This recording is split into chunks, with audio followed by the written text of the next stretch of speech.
आइए प्रिय छात्रों, इस वीडियो लेक्चर में मैं आपका स्वागत करता हूं अपने आपके YouTube चैनल मोनो टीवी पर। और आगे बढ़ने से पहले मेरे चैनल को सब्सक्राइब कर दीजिएगा ताकि आने वाली वीडियो आपको टाइम टू टाइम मिलती रहे। और हम आज के इस वीडियो लेक्चर में बात करने वाले हैं प्राकृतिक संसाधन का, जो आपका इन्वायरमेंट का जो लेसन है थर्ड, यानी कि BA फर्स्ट ईयर का जो सेकेंड सेम में आपका इन्वायरमेंट का पेपर होता है, तो उसके अंदर ये तीसरा जो लेसन है शेड्यूल यूनिवर्सिटी का, जो आपका इन्वायरमेंट का जो पेपर होने वाला है। तो जल्दी आपका इन्वायरमेंट का पेपर होने वाला है, तो आप इससे पहले देख लीजिएगा और ताकि आपके अच्छे नंबर आ सकें। और डायग्राम के साथ आप जो है पेपर करके आएँ ताकि आपके अच्छे मार्क्स आएँ। और पेपर को एक रणनीति के साथ करें। पेपर के अंदर आप ऐसे टाइप क्वेश्चन, यानी कि एक कहानी सी न लिख के आएँ, पॉइंट बना करके जो क्वेश्चन है आप अच्छे प्रकार से लिखें ताकि आपके अच्छे नंबर आए। और चित्र के साथ हम इन प्राकृतिक संसाधनों को देखेंगे फ़ोटो के साथ, और ताकि आपको अच्छी तरीके समझ में आ जाए और आप भी जो चित्र बना करके वहाँ आएँ ताकि आपके अच्छे मार्क्स आ सकें और पेपर को रणनीति के साथ करें। तो ज़्यादा देर न करते हुए हम इस वीडियो लेक्चर में डिस्कस करने वाले हैं कि जो प्राकृतिक संसाधन है, तो आपको पता है कि प्राकृतिक संसाधन क्या है। जो प्रकृति ने हमें उपहार स्वरूप दिए, यानी कि प्रकृति हमसे कुछ उसके बदले में हमसे कुछ नहीं लेती। जैसे कि भूमि है, पानी है, पेड़ पौधे हैं, खनिज पदार्थ है। जब से मनुष्य का इस धरती पर जन्म होता है उसे क्या है, जो प्राकृतिक जो संसाधन है वो उपहार स्वरूप मिले हैं और उनका वह यूज कर रहा है। लेकिन आज के टाइम में देखें कि जो प्राकृतिक संसाधनों का उपयोग तो कम हो रहा है, लेकिन उसका जो शोषण है, यानी कि जो प्रदूषण है, वो प्रदूषित ज़्यादा हो रही हैं, उसका दुरुपयोग ज़्यादा किया जा रहा है। और आगे हम इस लेसन में इन सभी विषयों के बारे में पढ़ेंगे। तो हम शुरुआत करते हैं कि प्राकृतिक मानव के प्रति इतनी उदार रही है, प्रकृति जो मानव के प्रति इतनी उदार रही है कि इसने मनुष्य को उपहार स्वरूप भूमि, पानी और वनस्पति और खनिज पदार्थ उपयोग करने के लिए दिए हैं। मनुष्य अपने जीवन यापन के लिए सदियों से प्रकृति पर निर्भर रहा है। पुरातन काल में मनुष्य की ज़रूरतों बहुत कम थी, वे प्रकृति से सीधे ही पूरी हो जाती थी। लेकिन जैसे जैसे मनुष्य ने नई तकनीकी विकसित की, वैसे ही उसने संसाधनों का प्रयोग करके अपने जीवन के स्तर को ऊंचा किया। यानी कि हम देखते हैं कि जब आदि मानव काल, जब आदि मानव थे इस धरती पर, पूर्व पाषाण काल, नव पाषाण काल की अगर हम बात करें तो उसके अंदर हम देखते हैं कि जो मनुष्य थे, यानी कि जो मनुष्य की जो जनसंख्या इस धरती पर बहुत कम थी और लोग क्या जंगलों में ही रहते थे। मनुष्य जंगलों में रहता था, वहीं पर पेड़ पौधों पर अपना जीवन आश्रित था। प्रकृति के अंदर जो कुछ भी उन्हें पेड़ पौधों से मिलता, फल वगैरह, कच्ची सब्जियां वगैरह, वो खा करके अपना पेट भर लेता था। और जानवरों का धीरे धीरे उसने शिकार करना सीखा। लेकिन जैसे जैसे टाइम बीतता गया और जनसंख्या बढ़ती गई, तो उसके हिसाब से जो प्राकृतिक की जो संसाधन है वो कम पड़ गए और जनसंख्या ज़्यादा बढ़ गई, तो एक संतुलन बिगड़ा। और वर्तमान में जो जनसंख्या इतनी ज़्यादा बढ़ चुकी है कि उनकी जो आवश्यकताओं को पूरा करना एक चुनौती का काम हो गया है। वर्तमान में आप देख सकते हैं कि जो लोग पढ़े लिखे बहुत ज़्यादा है, लेकिन बेरोजगारी थोड़ी बढ़ गई है, क्योंकि वर्तमान में आप देखते हैं कि नौकरी के लिए फार्म निकलते हैं। मान लीजिएगा 400-500 पोस्ट है, लेकिन उसके अप्लाई करने वाले आप देखेंगे कि 50 से 60 हज़ार लोग मतलब अप्लाई, या 1.5-2 लाख लोग जो अप्लाई करते हैं। तो आप देखते हैं कि वर्तमान में पॉपुलेशन कितनी बढ़ गई है और जो संसाधन है वो कम पड़ गए हैं।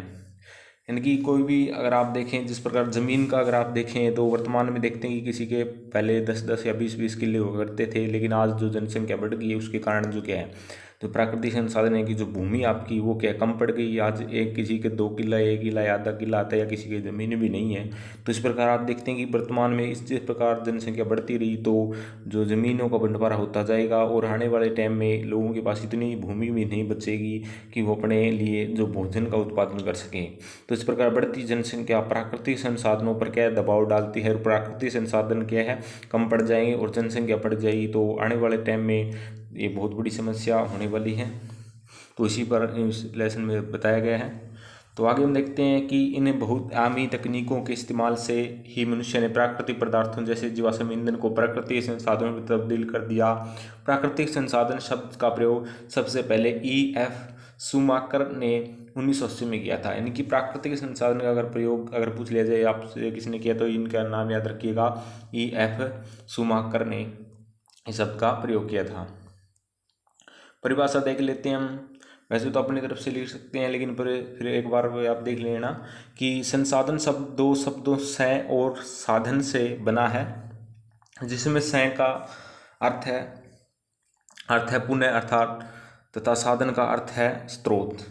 जो संसाधन प्रकृति से प्राप्त होते हैं, इनका प्रयोग हम उपयोग इनका क्या हम उपयोग करते हैं, उन्हें प्राकृतिक संसाधन कहते हैं। यानी कि जो प्रकृति से हमें डायरेक्ट मिलते हैं, जिस प्रकार आप हवा पानी जो भी मतलब प्रकृति ने हमें दिए, इनके बदले हम क्या है कोई पैसा नहीं चुकाना पड़ता हमें। आप आज वर्तमान में सांस ले रहे हो, हमें खुली सांस ले रहे हैं, तो आप इसके बदले प्रकृति को कुछ नहीं देते।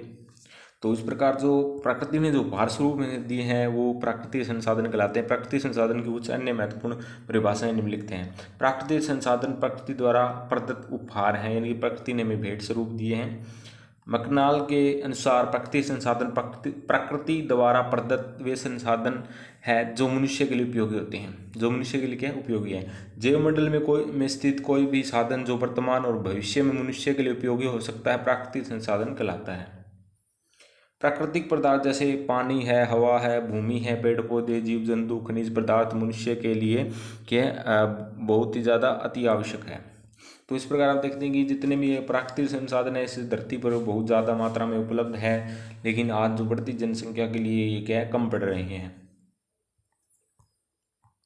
आगे हम देखते हैं कि प्राकृतिक संसाधनों का जो वर्गीकरण किया गया है किस आधार पर किया गया है। तो विभिन्न आधारों पर हम प्राकृतिक संसाधनों के कई वर्गों में बांट सकते हैं। एक रासायनिक संरचना के आधार पर, यानी कि अगर हम उसका रिसर्च करके देखें, यानी कि वैज्ञानिक जब उसका रिसर्च करके देखते हैं डीपली कोई भी संसाधन की, तो उस आधार पर रासायनिक संरचना यानी कि उसकी रासायनिक बनावट कैसी है उसी आधार पर हम देखें तो अकार्बनिक प्राकृतिक संसाधन और कार्बनिक प्राकृतिक संसाधन, ये प्राकृतिक अजैविक संसाधन है। जैसे हवा पानी, जो हवा और पानी है इसमें क्या कार्बन की मात्रा नहीं पाई जाती, लेकिन जो अन्य पदार्थ हैं जिस प्रकार आपका कार्बनिक पदार्थ है, पेड़ पौधे, जीव जंतु, सूक्ष्म जीव, जीवाश्म ईंधन इत्यादि, ये क्या कार्बनिक पदार्थ है, यानी कि इनके अंदर कार्बन पाया जाता है। आपको पता है जो कोयला है वो कोयला किस प्रकार बना है, लाखों करोड़ों वर्ष पहले जो पेड़ पौधे जो जीव जंतु क्या है जो धरती के नीचे दब गए थे और वायु की अनुस्थिति के कारण वो क्या है कोयले में तब्दील हो गए या जीवाश्म ईंधन में तब्दील हो गए, तो इसके अंदर आपका कार्बन पाया जाता है। आज वर्तमान में कई जगह जिस प्रकार चीन है, चीन देश जो है वो कोयला उत्पादन में प्रथम स्थान पर है। हम कोयले खान और इनके बारे में फोटो देखेंगे तो उसमें आपको अच्छे तरीके से पता चल जाएगा।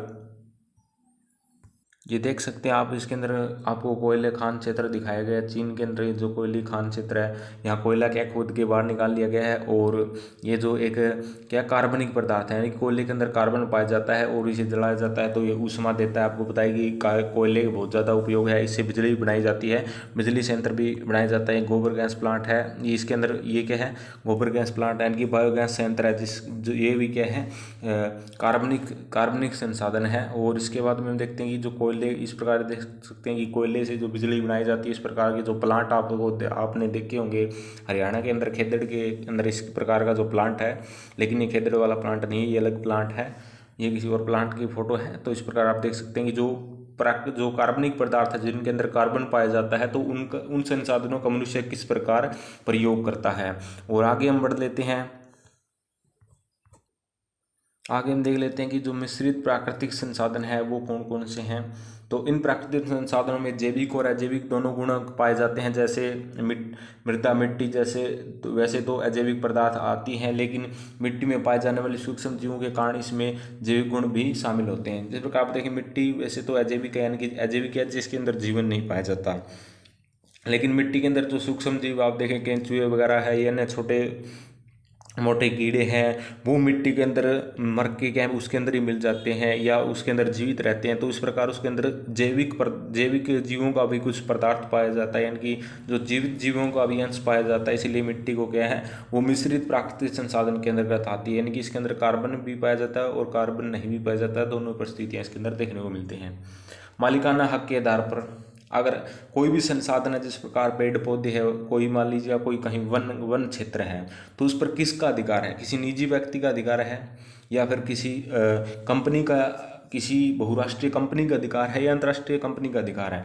राष्ट्रीय प्राकृतिक संसाधन राष्ट्रों की सीमाओं में बंधे होते हैं, जीवाश्म ईंधन और झीलें और वन। आप देखते हैं कि जो भारत का जो एरिया है, यानी कि भारत जो समुद्र के साथ जो लगता एरिया है, तो भारत का जो 12 समुद्री मील की जो दूरी तक है, भारत के अपना जो जितने भी पदार्थ पाए जाते हैं उनका क्या कर सकता है, निकाल सकता है, उसके अंडर में है। जिस प्रकार को मुंबई हाई का हम देख लेते हैं, जहाँ से तेल निकाला जाता है, तो उसकी फ़ोटो हम देख लेते हैं के पास जो वो आपका मुंबई हाई है, वहाँ का जो क्षेत्र है, ये देखिए समुद्र के अंदर इस प्रकार जहाज लगा करके जो समुद्र के नीचे जो धरातल के अंदर जो तेल पाया जाता है, वहाँ जो भारत के है तेल निकाल सकता है। इससे आगे जिस प्रकार 12 समुद्री मील की अगर हम बात करें तो वहाँ तक ही भारत ये खनन तेल कार्य निकाल सकता है। अगर इससे आगे तो वो और देश के अंडर में है। तो इस प्रकार जो संसाधनों पर अधिकार है वो भारत का, यानी कि 12 समुद्री मील तक तो भारत का अधिकार है। तो वहाँ से तेल निकाल रहा है मुंबई हाई, जहाँ तेल क्षेत्र है, वहाँ से तेल निकालने की ये फोटो आप देख सकते हैं। समुद्र के अंदर किस प्रकार जहाज लगा के आपका समुद्र है नीचे और तेल निकाला जा रहा है। तो इस प्रकार जो राष्ट्रीय संसाधन है ये जो भारत के अंतर्गत आते हैं कि जो राष्ट्रीय संसाधन हमने देख लिया था। और आगे हम देखते हैं कि बहुराष्ट्रीय प्राकृतिक संसाधन है। ये प्राकृतिक संसाधन कई राष्ट्रों की सीमाओं को पार करते हैं, और जैसे नदियां हैं, उदाहरण के तौर पर रावी और गंगा जो भारत के अलावा दूसरे देशों में बहती है। आपको पता है कि सिंधु जल समझौता हुआ था, तो उसके अंदर क्या है, भारत उस नदी का 20% जो प्रयोग करता है पाकिस्तान के साथ, जो सिंधु जल समझौता हुआ था। इस प्रकार मतलब जो प्राकृतिक संसाधन मतलब दो देशों के अंदर फैले हुए, तो उन पर जितने एरिया तक उनका समझौता करके क्या है, उनका आधा आधा अधिकार कर लिया गया है। समझौते के साथ उनका उन संसाधनों का प्रयोग करते हैं, चाहे वो जल है चाहे वो वन है। इसी प्रकार तेल क्षेत्र का हमने देखा था, इस प्रकार हमने जल का भी देखा। तो सभी क्या है जो बंटे हुए हैं मालिकाना हक के आधार पर। और अंतर्राष्ट्रीय प्राकृतिक संसाधन, ये प्राकृतिक संसाधन सीमाओं बंधे नहीं होते, इन्हें सभी राष्ट्रों प्राणियों का बराबर अधिकार है। जैसे हवा, सूर्य की रोशनी। आपको पता है कि समुद्र के अंदर इस प्रकार हम देखें, समुद्र में जो क्या है एक प्राकृतिक संसाधन है, यानी कि समुद्र में कोई भी देश क्या है अपनी जहाज चला सकता है, व्यापार कर सकता है। लेकिन ये है कि आप किसी दूसरे देश के जो एरिया में जाकर के वहाँ के जो प्राकृतिक संसाधन है, अन्य समुद्र के अंदर मछली है, वो नहीं पकड़ सकते। समुद्र तो सबका साझा अधिकार है। इस प्रकार हवा है, हवा पर किसी देश का कंट्रोल नहीं है, हवा तो सभी देशों में चलती है। वह सूर्य की रोशनी सभी देशों में चलती है, इसका कोई बाधित नहीं कर सकता, न ही उसे कोई बांट सकता। तो ये इस प्रकार के जो संसाधन है वो क्या अंतर्राष्ट्रीय प्राकृतिक संसाधन है, इस पर किसी का कोई अधिकार नहीं है और ना इन पर अधिकार कोई कर सकता। जिस प्रकार हवा है, सूर्य की रोशनी, क्या इस पर कोई अधिकार कर सकता है? कभी नहीं कर सकता, क्योंकि बहुत ज़्यादा मात्रा में ये क्या है इस धरती पर, इस दुनिया में उपलब्ध है, ब्रह्मांड में उपलब्ध है। आगे हम देखते हैं कि जो प्राकृतिक संसाधन है प्रकृति में मात्रा के आधार पर, यानी कि कितनी मात्रा में पाए जाते हैं, थोड़े पाए जाते हैं, अधिक पाए जाते हैं, तो उस पर अगर हम देखें तो सबसे पहले आते हैं असमाप्य संसाधन, यानी कि जो कभी भी क्या है समाप्त नहीं होंगे, चाहे आप उनका कितना भी यूज कर लें वो दोबारा रिकवर हो जाते हैं। जिस प्रकार वे प्राकृतिक संसाधन जो मनुष्य क्रियाकलापों असीमित प्रयोग द्वारा समाप्त नहीं होते। आपको पता है सूर्य की रोशनी, सूर्य हर रोज निकलता है, ऐसा तो नहीं है कभी सूर्य निकलेगा नहीं, यानी कि अगर वायुमंडल में बादल छाए हैं तो सूर्य की रोशनी आप तक नहीं आएगी, लेकिन ऐसा नहीं है कि सूर्य समाप्त हो जाए कभी, ये लगातार रोशनी देता रहेगा। इस प्रकार जो वायु है वो भी हमें साथ मिलती रहेगी। हो सकता है कि प्रदूषित हो जाए किसी कारणवश, लेकिन मिलती तो कंटिन्यू रहेगी, कभी समाप्त नहीं होगी। और ज्वार ये उठ जाए, यानी कि समुद्र के अंदर ज्वार भाटा तो आता ही रहेगा, चाहे कितने साल, आज से करोड़ों साल पहले भी ज्वार भाटा आता था और आने वाले टाइम में भी ज्वार भाटा आता रहेगा। और इसी प्रकार हम देखते हैं कि जो समाप्य संसाधन है, यानी कि जो समाप्त हो जाते हैं, एक बार प्रयोग कर लिया समाप्त हो गए। जिस प्रकार हमने एग्जांपल आपको बताइए कि जो भूमिगत जल है या जीवाश्म ईंधन है, खनिज है, ये एक बार प्रयोग कर दिए तो उसके बाद क्या समाप्त हो जाते हैं। जिस प्रकार आपने अपनी बाइक के अंदर 200 रुपये का पेट्रोल डलवाया तो आपका क्या एक बार प्रयोग करने के बाद समाप्त हो गया, अब दोबारा क्या और डलवाना पड़ेगा, तो वो एक बार प्रयोग करने के बाद समाप्त हो गया। इस प्रकार आपका कोयला है, इस प्रकार अन्य जो पदार्थ है वो समाप्त हो जाएगी, बस एक बार प्रयोग किया और दोबारा उसका प्रयोग नहीं कर सकते। और आगे हम देखते हैं कि प्रकृति में उपलब्धता के आधार पर, तो प्रकृति में उपलब्धता के आधार पर कितनी मात्रा में उपलब्ध है इसके आधार पर हम देखते हैं तो नवीकरणीय संसाधन, यानी कि जो नवीकरणीय संसाधन है उनके बात करें तो ये थोड़ा सा अलग है। इसके अंदर प्रकृति कितनी मात्रा में पाई जाती है इस पर था, और ये था प्रकृति में उपलब्धता के आधार पर। वे प्राकृतिक संसाधन जिनका नवीकरण या पुनः उत्पादन संभव। उदाहरण के तौर पर यदि आप वृक्ष काटते हैं तो उस स्थान पर उतने ही वृक्ष लगा दिए जाएं तो वन संसाधनों का नवीकरण हो जाएगा। यानी कि आपको बताइए कि आपके घर में या खेत में आपने टाली वगैरह है, नीम वगैरह है, उनको काट दिया, तो उनको काट दिया तो उसके जगह उतने ही नहीं बल्कि दुगने पेड़ लगाएं तो आपको क्या है, ये कभी आपके लिए समाप्त नहीं होंगी और इनका प्रयोग संभव है। और जिससे इसका निरंतर उपयोग संभव हो पाएगा। और सौर ऊर्जा, पवन, वायु, वन, वन्य जीव, ये क्या है आपके जो नवीकरणीय स्रोत है, यानी कि ये कभी समाप्त नहीं होगी। इस प्रकार एक ही बात है वैसे, लेकिन थोड़ा सा डिफरेंट इसके अंदर बांट दिया गया है। आप एक कनेक्ट कर सके दे सकते हैं कि जो असमाप्य संसाधन है वो क्या है, नवीकरणीय ऊर्जा के संसाधन है, और जो समाप्य संसाधन है वो ऊर्जा के क्या, अनवीकरणीय संसाधन है। इस प्रकार आपको रिलेटेड करके याद रखें, ये एक ही बात है। और आगे हम देखते हैं कि ये प्राकृतिक संसाधन प्रकृति में सीमित मात्रा में होते हैं और विशेष लंबी प्रक्रिया के बाद इनका निर्माण होता है। एक बार प्रयोग में लाने के बाद इनका जो प्रतिस्थापना संभव नहीं है। उदाहरणतः कोयला, पेट्रोलियम, खनिज पदार्थ, आपने देखा था कि जो कोयला है या पेट्रोलियम है वो लाखों करोड़ों वर्ष की प्रोसेसिंग के बाद जो धरती के नीचे बने हैं और एक बार अगर ये प्रयोग कर दिए जाएंगे तो क्या समाप्त हो जाएंगे। आप देखते हैं कि वर्तमान में पेट्रोल और डीजल के मूल्य कितने ज़्यादा बढ़ चुके हैं और जो एक समस्या का कारण है, क्योंकि ये पृथ्वी पर सीमित मात्रा में है, थोड़ी मात्रा में है और ज़्यादा लंबे समय तक चलेंगे नहीं। तो उसके बाद कोई नया आविष्कार होगा, जिस प्रकार की बैटरी से चलने वाले जो वाहन आ जाएंगे या सौर ऊर्जा से चलने वाले जो वाहन आएंगे, तो जो भी इंतजाम करना पड़ेगा, तो इस लंबे टाइम तक नहीं चल पाएंगे ये। तो ये समाप्त होने की कगार पर है, वर्तमान में एक चिंता का विषय है। और आगे हम देखते हैं कि हम नवीकरणीय संसाधनों का भी दुरुपयोग करेंगे तो वे भी एक दिन पृथ्वी से समाप्त हो जाएंगे। यानी कि जो नवीकरणीय संसाधन है कि ये भी मतलब समाप्त हो सकते हैं, प्रदूषित हो सकते हैं। जिस प्रकार आपका पानी है और वायु है, मनुष्य वैसे पानी का प्रयोग पीने के लिए करता है, वो बहुत सारे प्रयोग में करता है, लेकिन आज इंडस्ट्रियल एरिया में पानी का बहुत ज़्यादा प्रयोग हो रहा है, जिस कारण पानी के उपयोग के साथ बहुत ज़्यादा प्रदूषित हो रहा है। पीने के लिए प्रदूषित नहीं होता पीने से। और इस प्रकार आपका वायु है, वायु सांस लेने के लिए होती है, लेकिन आज लोग क्या, उद्योग जो इंडस्ट्रियल जो एरिया है वायुमंडल में बहुत ज़्यादा क्या है, प्रदूषण फैला रहे हैं। तो ये भी क्या है, प्रदूषित हो जाएंगे। इस प्रकार आपके वन है, पेड़ पौधे हैं, ये भी क्या है, अगर इस पर अंधाधुंध कटाई होती रही या जंगलों की आग के कारण ये भी क्या एक दिन समाप्त हो जाएंगे। तो सभी जितने भी प्राकृतिक के अंदर, चाहे वो नवीकरणीय संसाधन है या अनवीकरणीय संसाधन है, इनका आपस में क्या एक सर्कल बनता है। ये आपस में एक सर्कल बनाते हैं और इस सर्कल में से अगर कोई भी एक चीज़ टूट जाती है, तो एक चीज़ हट जाती है, तो वो क्या, सर्कल टूट जाता है। और सर्कल टूटने का मतलब है कि सिस्टम अव्यवस्थित हो जाता है। तो इस प्रकार सभी संसाधनों का बचा रहना और शुद्ध रहना बहुत ही जरूरी है।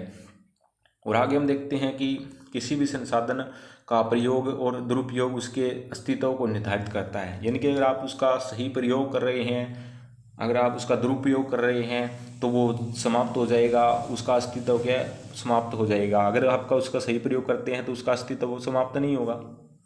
और प्राकृतिक संसाधनों किसी भी देश की संपदा है और उसके विकास का स्तर है, जीवन स्तर प्राकृतिक संसाधनों के उपयोग पर निर्भर करता है। आप देखते हैं कि जितने भी जो विकसित देश है उनके पास क्या संसाधन है। जिस प्रकार आप देखते हैं कि जो चीन देश है वो उसके पास क्या है, कोयला में है, चाहे पेट्रोल कोयले में है, आपका फसल उत्पादन में है, वो प्रथम स्थान पर है। तो एक समृद्ध देश है। इस प्रकार अमेरिका है, ये बहुत सारे जो देश जितने भी अगर आप विकसित देश देखते हैं तो उनके पास प्राकृतिक संसाधन बहुत ज़्यादा मात्रा में उपलब्ध है। और ऊर्जा खपत और खनिज संपन्नता, भोजन संसाधन किसी भी देश के आर्थिक स्तर और गरिमा का निर्धारण करते हैं। इसलिए हमारे लिए यह अति महत्वपूर्ण है कि हम प्राकृतिक संसाधनों के महत्व, उपलब्धता और प्रबंधन के बारे में जानें। और प्राकृतिक संसाधन निम्नलिखित हैं। वन संसाधन आपको पता है, पेड़ पौधे, जल संसाधन है, ऊर्जा संसाधन है, खनिज संसाधन है, खाद्य संसाधन है और भू संसाधन है। तो ये सभी संसाधन है, इनका संरक्षण बहुत जरूरी है। तो सबसे पहले हम वनों के बारे में बात कर लेते हैं। आप देखते हैं कि हरियाणा के अंदर वन बहुत ज़्यादा कम है। हरियाणा के अंदर सबसे ज़्यादा क्या है, अपने देश हरियाणा के अंदर सबसे ज़्यादा जो आपका क्या है वन पाए जाते हैं, सबसे कम अगर पूरे भारत के अंदर बात करें तो। और प्रतिशत के मामले में, और हरियाणा के अंदर जो फतेहाबाद जिला है वो उसके अंदर सबसे कम प्रतिशत में वन पाए जाते हैं। तो इस प्रकार जो हरियाणा है वो हमारे वन संपदा के मामले बहुत पिछड़ा हुआ है। और ज़्यादा से ज़्यादा इसलिए पेड़ पौधे हमें लगाने चाहिए, ताकि जो वन है वो बहुत ज़्यादा होंगे और पेड़ पौधे ज़्यादा होंगे तो क्या लोगों के लिए मतलब बहुत ज़्यादा उपयोगी रहते हैं। आपको पता है कि पेड़ पौधों के लाभ से तो सभी परिचित हैं ही। तो हम देखते हैं कि जो भारत के अंदर या विश्व के अंदर किस प्रकार जो वनों का आवरण है, कितना प्रतिशत है। मनुष्य सदियों से शिकार, भंडारक और एक किसान के रूप में वनों से लाभान्वित होता रहा है। वन संसाधन प्रत्यक्ष और अप्रत्यक्ष रूप से भी मनुष्य की जरूरतों को पूरा करते हैं। जैसे कपड़ा है, ईंधन है, लकड़ी है, मसाले हैं, उद्योगों के लिए कच्चा माल है, औषधियाँ, बहुत सी वस्तुएं। एक अनुमान के अनुसार विश्व के लगभग 30% भूमि पर वन है, जो करीब 4 अरब हेक्टेयर है। अगर हेक्टेयर यानी कि भूमि की बात करें तो कितना है, वो 4 हेक्टेयर है। और भारत का वन क्षेत्र करीब 19.5% है, जो करीब 6.4 करोड़ हेक्टेयर है। अंडमान निकोबार में यह प्रतिशत क्या है, सबसे अधिक है, कितना है, 86.9%, जबकि हरियाणा में सबसे कम है, 3.8%, जो वन ही पाए जाते हैं। तो इस प्रकार आपको दिखा रखा है कि जो विश्व के अंदर कौन कौन से देशों में जो विश्व में सबसे ज़्यादा वन क्षेत्र वाले देश कौन से हैं। तो सबसे पहले ज़्यादा वन क्षेत्र जो रूस गणराज्य, यानी कि रूस देखते हैं आप मानचित्र में, क्षेत्रफल में सबसे बड़ा देश है, तो वन क्षेत्र इसके पास ज़्यादा ही है। उसके बाद ब्राज़ील है 478, कनाडा है, अमेरिका है, चीन है, ऑस्ट्रेलिया है, कांगो है, इंडोनेशिया, पेरू है, और भारत है, और अन्य जो देश है। इस प्रकार जो ये पाई चार्ट के द्वारा दर्शा रखा है, तो आप भी पाई चार्ट बना करके आए पेपर में, आंकड़े याद करने की कोशिश कर लें, नहीं तो कुछ कुछ अंदाजे से आप आंकड़े लिखें ताकि आपके अच्छे मार्क्स आएँ। और आगे हम देखते हैं कि जो परिभाषा है वनों के बारे में, जो फॉरेस्ट जो शब्द है वो लैटिन भाषा के फोरिस से लिया गया, जिसका अर्थ है बाहर से। और FAO के अनुसार कोई भी भूमि जो 0.5 हेक्टेयर से अधिक है और जिसका 10% अधिक क्षेत्र वनस्पतियों से ढका हुआ है, इसका उपयोग कृषि क्षेत्र में नहीं होता। वन्य के अन्य उपलब्ध शब्दावलियाँ इस प्रकार हैं। प्राथमिक वन, ये वे वन मुख्यतः स्थानीय प्रजातियों को संजोए हुए हैं और ये क्षेत्र मानवीय हस्तक्षेप से बचे हुए हैं। रोपित वन कौन से, मुख्यतः वृक्षारोपण द्वारा विकसित किए गए, जिनमें प्रवासी मूल दोनों तरह की प्रजातियां मिश्रण हैं। द्वितीय वन, इनसे हमारा अभिष्ट नष्ट हुए क्षेत्र में प्राकृतिक व कृत्रिम तरीके से दोबारा वनों का उगाना है। यानी कि आप देखते हैं कि प्राथमिक वन है वो प्रजातियों के द्वारा संजोए गए, यानी कि जो प्रकृति जहाँ की जो जातियाँ रहती हैं, आप देखते हैं कि जंगलों के अंदर जो आदि मानव रहते हैं वो क्या करते हैं, पेड़ पौधों की रक्षा करते हैं। या हम हड़प्पाकालीन सभ्यता की अगर बात करें, सिंधु घाटी सभ्यता के अंदर भी जो पेड़ पौधों की पूजा की जाती थी, वो भी क्या करते थे, पेड़ पौधों को बचाते थे, काटते नहीं थे ज़्यादा, और इन पर जोर देते थे कि पेड़ बचाओ और पेड़ लगाओ पर। और रोपित वन अगर हम बात करें कि जो जिन क्षेत्रों में वन नहीं है वहाँ जो वन लगाने की जो नीतियाँ बनाई गई है, वनों का वृद्धि की गई है, वो रोपित वन के अंदर आ जाते हैं। और द्वितीय सेक्टर में हमने देखा था कि जो वन नष्ट हो चुके हैं, यानी कि वहाँ दोबारा वन लगाना की जो नीतियाँ हैं। और वर्तमान में देखते हैं कि हरियाणा के अंदर सरकार ने जब भी मौसम यानी कि मानसून का टाइम आता है, यानी कि वर्षा का सीजन आता है, तो ज़्यादा से ज़्यादा पेड़ पौधे के सड़कों के किनारे लगाए जाते हैं और उन्हें कंटिन्यू पानी भी दिया जाता है। और बरसात का मौसम होता है तो पेड़ पौधे अच्छे लगते हैं। तो वर्तमान में जो बरसात का सीजन कुछ हद तक जा चुका है मानसून का, लेकिन अब भी अगर आप पेड़ पौधे लगाएंगे तो वो अच्छे तरीके से चल पाएंगे और अच्छे ग्रो करेंगे 2-3 सालों में। जिस प्रकार आप देखते हैं कि जो वन है, मनुष्य क्या करता है, अपने लाभ के वाले वन जो मनुष्य को ज़्यादा बेनिफिट देते हैं वही पेड़ पौधे लगाएं। चलो कोई बात नहीं। इसी प्रकार देखते हैं कि लोग क्या है, अमरूद के, अनार के या आम के या नींबू के, इस प्रकार के जो पेड़ पौधे ज़्यादा लगाना पसंद करते हैं, लेकिन किसी भी पर्पज से लगाए, लेकिन पेड़ पौधे ज़्यादा लगाने चाहिए। और आगे हम देखते हैं कि उष्णकटिबंधीय वर्षा वन, तो वर्गीकरण देख लेते हैं। वनों का वर्गीकरण मुख्यतः पत्तों की संरचना, मौसम तथा उसकी स्थिति के आधार पर किया जा सकता है। वनों का वर्गीकरण भूमध्य रेखा से दूर, समुद्र तल से ऊंचाई के आधार पर निम्न प्रकार से है। उष्णकटिबंधीय वर्षा वन आपको बताया कि जो पृथ्वी, आपको इस प्रकार आपकी पृथ्वी है और बिल्कुल सेंटर से जो भूमध्य रेखा गुजरती है, ये आपका नॉर्थ पार्ट हो गया और ये आपका साउथ पार्ट हो गया। तो जो भूमध्य रेखा के बिल्कुल बीच से, यानी कि भूमध्य रेखा के जो आसपास के जो क्षेत्र हैं वो क्या है, उष्णकटिबंधीय क्षेत्र, यानी कि 0 डिग्री अक्षांश के जो क्षेत्र है वो 0 से 5 डिग्री उत्तर और 5 डिग्री दक्षिण का जो एरिया है वो उष्णकटिबंधीय वर्षा वनों के अंदर आ जाता है। क्योंकि यहाँ आप देखते हैं कि जो सूर्य की किरणें हैं वो बिल्कुल क्या 90 डिग्री पर सीधी पड़ती है और जिसके कारण तापमान अधिक होता है। तापमान अधिक होने के कारण क्या, यहाँ बहुत ज़्यादा वर्षा होती है, साल भर वर्षा होती है। और इन्हीं एरिया में जो उष्णकटिबंधीय वर्षा वन है, यहाँ की जो जैव विविधता ज़्यादा पाई जाती है, यानी कि बायोडाइवर्सिटी के हॉटस्पॉट क्षेत्र जो इसी एरिया के अंदर ही हैं। क्योंकि यहाँ वर्षा ज़्यादा होती है और वन ज़्यादा होते हैं, जिसके कारण वन ज़्यादा होते हैं और वनों के अंदर क्या भिन्न प्रकार की प्रजातियाँ पाई जाती है। आप डिस्कवरी चैनल पर भी देखते हैं कि कितने प्रकार के वो दिखाते हैं आपको, छोटे मोटे कीड़े वगैरह, जीव जंतु वगैरह वो दिखाते हैं। तो वो ज़्यादातर जो जीव जंतु है या सांपों की जो प्रजाति हैं या अन्य हाथी की जो प्रजाति हैं या बहुत सारे जीव जंतु की जो प्रजाति है वो इन्हीं क्षेत्र में ज़्यादा पाई जाती है। और आगे हम देखते हैं कि जो शीतोष्ण कटिबंधीय वर्षा वन है, इन वनों ये वन उष्ण कटिबंधीय वनों से उत्तर और दक्षिण में पाए जाते हैं। ये वन मुख्यतः पर्णपाती वन है जिसका हर वर्ष पत्तियां झड़ करके नई आती है। यानी कि शीतोष्ण कटिबंधीय क्षेत्र, आपको पता है कि जो हमने देखा था कि जो पृथ्वी इस प्रकार से जो आपकी है पृथ्वी, यानी कि उष्ण कटिबंधीय वर्षा वन हमने देख लिए थे 0.5 डिग्री। इसके बाद जो जो बेल्ट आती है वो आपकी क्या आती है, शीतोष्ण कटिबंधीय क्षेत्र आ जाते हैं। तो वो क्या है 0.5 डिग्री से 30 या 35 के बीच अक्षांश के बीच पाए जाते हैं। तो यहाँ के उष्ण कटिबंधीय वनों से उत्तर दक्षिण में पाए जाते हैं और ये मुख्यतः पर्णपाती वन है और जिसका हर वर्ष पत्तियां क्या झड़ जाती है, नहीं आ जाती है। आपके जो वन आपके आसपास आप अनुभव करके देखें, आंकलन करके देखें किस प्रकार के पास वन पाए जाते हैं। अगर आप हरियाणा पंजाब के अंदर है तो इसके अंदर आपके इसी प्रकार के जो उष्ण कटिबंधीय कांटेदार वन आपके एरिया में पाए जाते हैं। अगर और कोई आप एरिया से बिलोंग करते हैं तो आपके अलग अलग प्रकार के वन होंगे, तो आप देखने का जानने का प्रयास कीजिएगा कि आपके एरिया के अंदर किस प्रकार के वन पाए जाते हैं। आगे हम देखते हैं कि मेडिटेरेनियन जो वन है ये वन मुख्यतः शीतोष्ण कटिबंधीय क्षेत्रों में दक्षिणी मेडिटेरेनियन, कैलिफोर्निया, चिली और पश्चिमी ऑस्ट्रेलिया के आसपास पाए जाते हैं और सदाबहार वन होते हैं। उसके बाद देखते हैं शीतोष्ण कटिबंधीय वन, ये वन मुख्यतः पूर्व और उत्तरी अमेरिका, उत्तरी पूर्वी एशिया, पश्चिमी पूर्वी यूरोप में पाए जाते हैं और इन क्षेत्रों में सर्दी लंबे समय तक रहती है और वर्षा भी खूब होती है। ये वन प्रमुख रूप से पर्णपाती और शंकुधारी वनों का मिश्रित स्वरूप है। शंकुधारी वन जो आप देखते हैं कि जो ध्रुवों के अंदर पास ज़्यादा पाए जाते हैं, यानी कि बर्फीला एरिया है, आपने देखा होगा जहाँ बर्फ पड़ती है वहाँ के सीधे वन पाए जाते हैं। इस प्रकार उनकी ज़्यादा लंबी टहनियाँ इधर उधर नहीं होती। इस प्रकार के आपको शंकुधार वन देखने को मिलेंगे वहाँ। इस प्रकार के जो क्रिसमस के जो वन है, क्रिसमस के टाइम जो अपने पेड़ पौधे देखे होंगे, क्रिसमस का जो पर्व आता है दिसंबर के अंदर, उसके अंदर जो पेड़ पौधे दिखाए जाते हैं उस प्रकार के जो पेड़ पौधे हैं वो क्या ध्रुवीय क्षेत्रों के अंदर पाए जाते हैं। आगे हम देख लेते हैं। तो इतना इसके अंदर इतना ही, आगे के वीडियो लेक्चर में हम दूसरे पार्ट में करेंगे। इस वीडियो लेक्चर में इतना ही। धन्यवाद।